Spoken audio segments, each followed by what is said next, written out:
ఒక మతం పేరుని అడ్డం పెట్టుకొని ఒక మతాన్ని పూర్తిగా వారి సొంతమని అనుకొని దేశాన్ని అల్లకొల్లోలం చేసి 2 పర్యాయాలు ఈ దేశాన్ని పరిపాలించి మొన్ననే 3వ పర్యాయం కూడా అధికారంలోకి రావడం జరిగింది.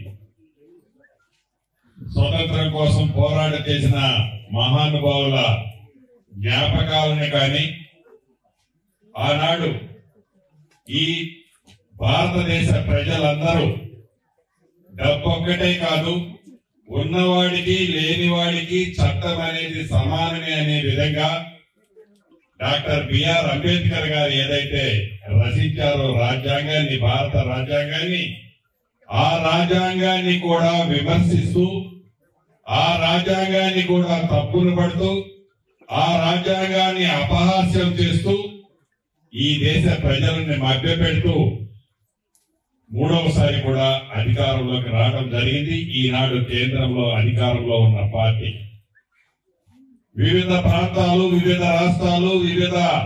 సమీకరణలు పూర్తిగా క్షుణ్ణంగా పరిశీలించిన తర్వాత ఏ స్వతంత్రం కోసమైతే పోరాటం చేసిన మహానుభావుల్ని విస్మరించిన ఈనాడు కేంద్రంలో అధికారంలో ఉన్న పార్టీకి గుణపాఠం చెప్పడంతో పాటు దేశ ప్రజలు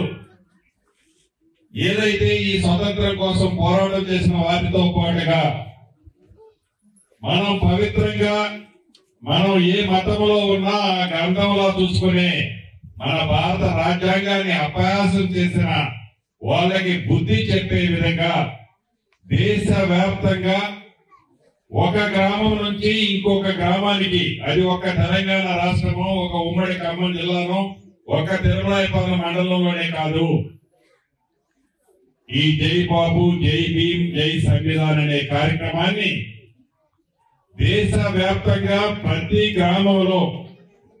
ప్రతి డివిజన్లో, ప్రతి మారుమూల గూడాలు, తండాల్లో కూడా ఒక పండగ వాతావరణంలో ఎవరి స్వార్థం కోసమైతే ఈ దేశాన్ని విచ్ఛిన్నం చేయాలని తపన పడే పార్టీలకి గుణపాఠం చెప్పాలని ఈనాడు కాంగ్రెస్ పార్టీ పిలుపు మేరకు ప్రతి గ్రామం నుంచి ఈ జై బాబు, జై భీమ్, సేవి సంవిధాన కార్యక్రమాన్ని చేస్తున్నాం. దాంట్లో భాగమే ఈ రోజు మన గ్రామంలో కూడా మన తాతలు, మన ముత్తాతలు ఆనాడు స్వతంత్రం టైంలో ఉన్నప్పుడు ఏవైతే ఇందాక పెద్దలు దుర్గా ప్రసాద్ గారు చెప్పినట్లు ఆనాటి స్మృతుల్ని తప్పకుండా మర్చిపోకుండా ఉండాల్సిన అవసరం ఉంది. నిజంగా మన మూలాలేంటి, మనం ఎక్కడి నుంచి వచ్చాము, ఆనాడు స్వతంత్రం రాకముందు మనకున్న స్వేచ్ఛ ఏంటి, నిజంగా డాక్టర్ బిఆర్ అంబేద్కర్ గారు రాజ్యాంగాన్ని రచించి ఉండకపోతే, మనకు ఆ రాజ్యాంగం అనేది లేకపోతే ఇలా స్వేచ్ఛగా ప్రతి మనిషి తన మనసులో ఉండే మాటను చెప్పుకునే అవకాశం వచ్చి ఉండేదా అనేది ఈనాడు కేంద్రంలో అధికారంలో ఉన్న పార్టీ దాన్ని మర్చిపోయి పూర్తిగా దాన్ని తుంగలో తొక్కి కేవలం అధికారమే దహంగా అధికారాన్ని చేపట్టాలని తపనతో ప్రాంతాలకి, మతాలకి చిచ్చు పెడుతూ అభివృద్ధిని పూర్తిగా విస్మరించి సామాన్య పౌరుడికి ఏదైతే రాజ్యాంగ పరంగా కల్పించిన హక్కుల్ని కాలరాస్తూ కేంద్ర ప్రభుత్వ సంస్థలని వారి జేబు సంస్థలుగా వాడుకుంటూ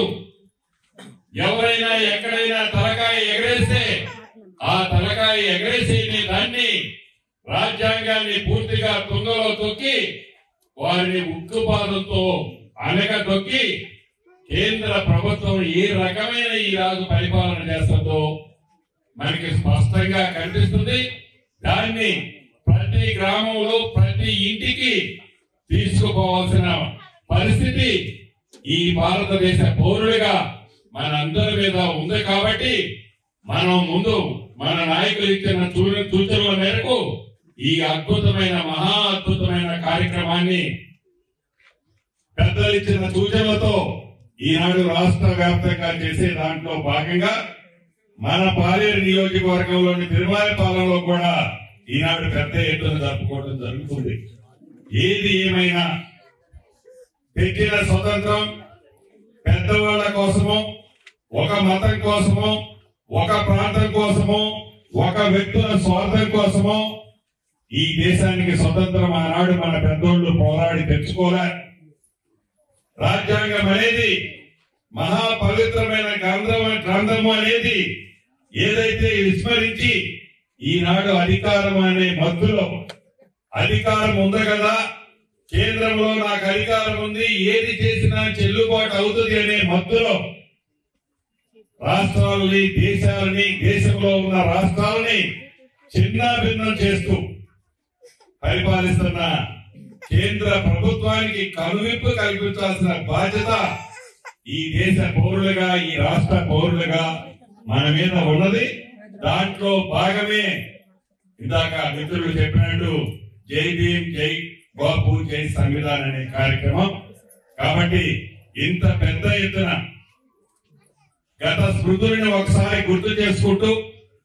ఈనాడు దేశంలో జరుగుతున్న పరిస్థితుల్ని మీకు వివరిస్తూ మనందరం నడుము కట్టి రాబోయే రోజుల్లో మన రాజ్యాంగాన్ని పరిరక్షించుకునే దాంట్లో భాగంగా మనందరం కూడా చైతన్యవంతులు కావాల్సిన అవసరం ఉంది. మన నాయకులు ఖర్గే గారు, రాహుల్ గాంధీ గారు, సోనియా గాంధీ గారు, ప్రియాంక గాంధీ గారు పిలుపు మేరకు అని. ఇండియా పాకిస్తాన్ తాజా అప్డేట్స్ కోసం డౌన్లోడ్ చేసుకోండి RTV లైవ్ యాప్.